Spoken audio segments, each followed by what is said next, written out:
नमस्कार मंडळी, 8 फेब्रुवारी 2026ला गजानन महाराजचे प्रगट दिन आहे। तर सुरुवातीला आपण सगळेजण एकदा म्हणूया गणगण गणात बोते। मित्रांनो, आपण सर्वजण प्रगट दिनाला महाराजांच्या आवडीच्या पिठले भाकरीचा नैवेद्य दाखवतो। पण तुम्हाला माहीत आहे का, श्रद्धेने बनवलेला या नैवेद्यात आपल्याकडून न कळत अशा 3 चुका होतात, ज्यामुळे पूजेचे पूर्ण फळ मिळत नाही। त्यासाठी आजच्या व्हिडिओमध्ये आपण याच 3 चुकांबद्दल बोलणार आहोत, जेणेकरून तुमचा नैवेद्य महाराजापर्यंत नक्कीच पोहोचेल।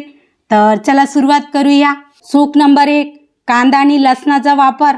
पहिली आणि सर्वात महत्त्वाची चूक म्हणजे कांदा आणि लसणाचा वापर।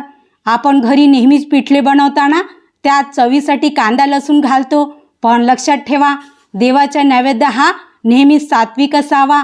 महाराजांना कांदा लसूण विरहित साध्या पद्धतीने बनवलेले पिठले अत्यंत प्रिय आहे।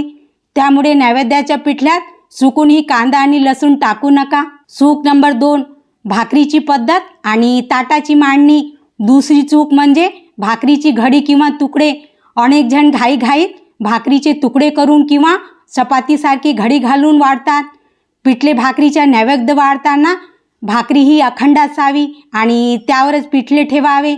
सोबत हिरवी मिरची आणि ठेचा आवर्जून ठेवावा, कारण महाराजांना हे अत्यंत प्रिय होते।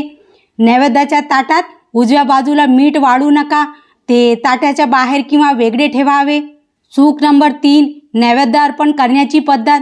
तिसरी आणि मोठी चूक म्हणजे तुळशीपत्राचा अभाव आणि घाई। कोणताही नैवेद्य तुळशीपत्राशिवाय पूर्ण होत नाही। ताटावर पाणी फिरवून डोळे मिटून महाराजांना मनोभावे आवाहन केल्याशिवाय तो नैवेद्य स्वीकारायला जात नाही।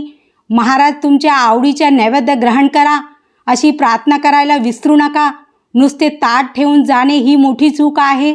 एक खास गोष्ट, पिठले भाकरीसोबत शक्य असल्यास थोडा पेढा किंवा साखर देखील ठेवा। नैवेद्य दाखविल्यावर तो घरातील सर्वांनी मिळून प्रसाद म्हणून ग्रहण करावा, तो वाया जाऊ देऊ नका।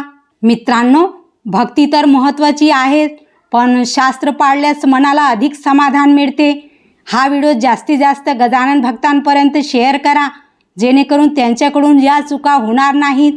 कमेंट्समध्ये गणगण गणात बोते लिहायला विसरू नका। चॅनलला सबस्क्राईब करा। धन्यवाद।